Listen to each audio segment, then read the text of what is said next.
Juan Kapitulo 6, versikulo 35. Si Jesus miingon kanila, "Ako mao ang pan nga naghatag sa kinabuhi. Ang muari kanako dili nagayod gutomon, ug ang mutuo kanako dili nagayod uhawon."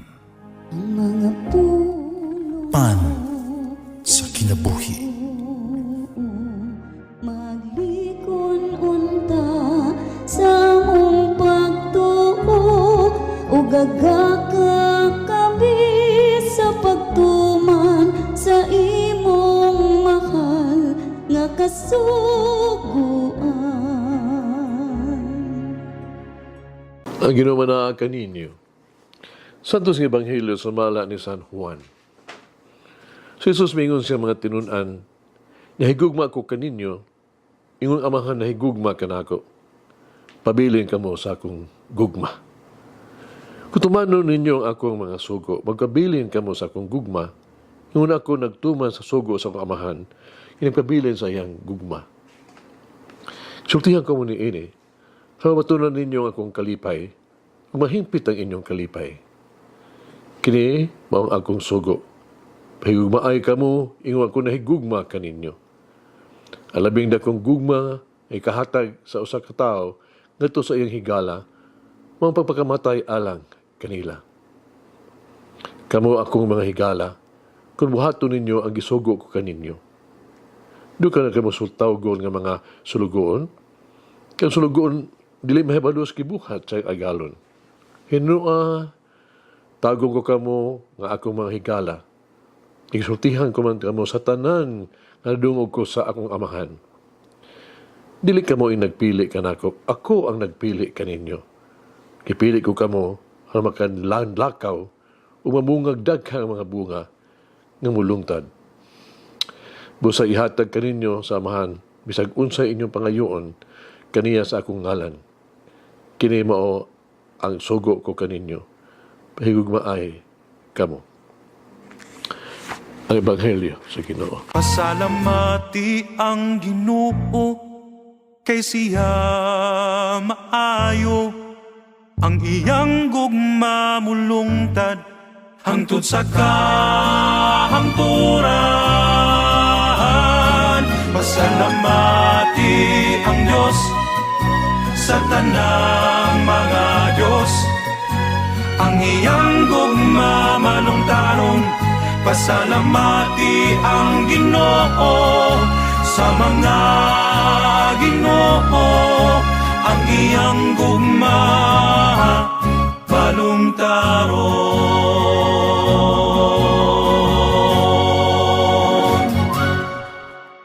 Di sa ulo na to karon ang kapistahan ni San Matias Apostol. Dito na atong hibalaan bahin sa kinabuhi ni San Matias. Ang apostol ba nagipili puli ni Judas.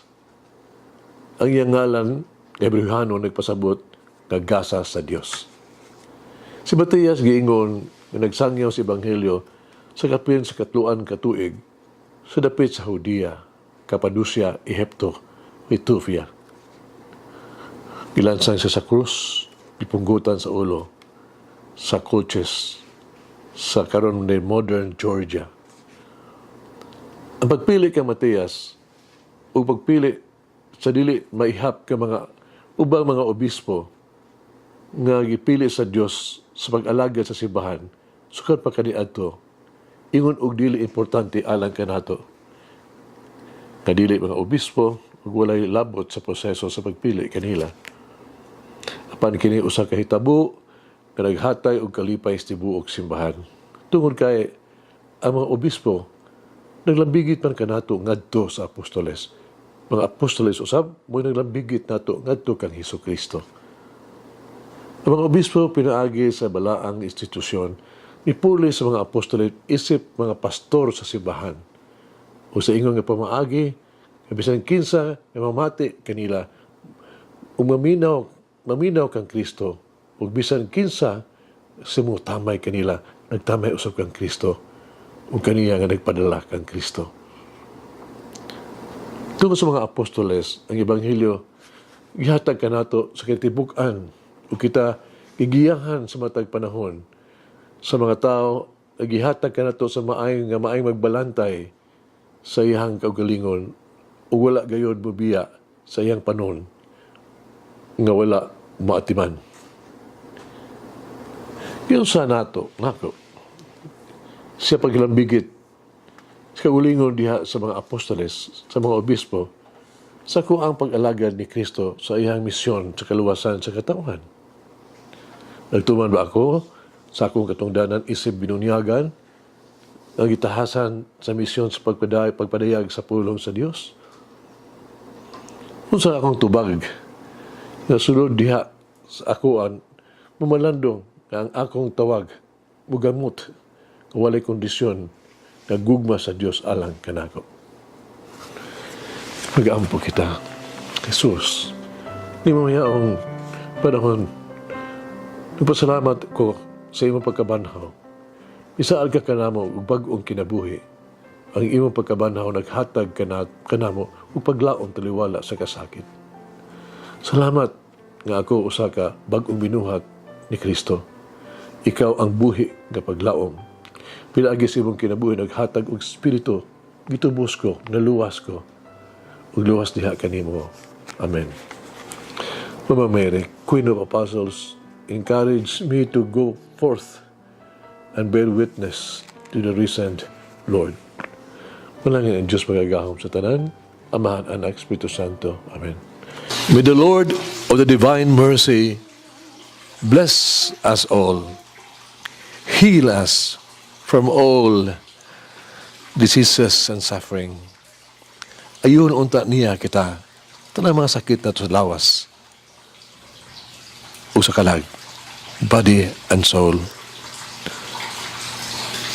In the name of the Father, the Son, and of the Holy Spirit. Jesus, I trust in you. Amen. Whoever eats the bread of life will never hunger, says the Lord. Kay galaan inyong nabati ang pagpaambit ug hamubong pamalandong sa pulong sa Dios pinaagi sa tulumanon pan sa kinabuhi nga gidumala ni Monsignor Daddy Silva. Hangtod na usab sa sunod higayon, daghang salamat. The bread of life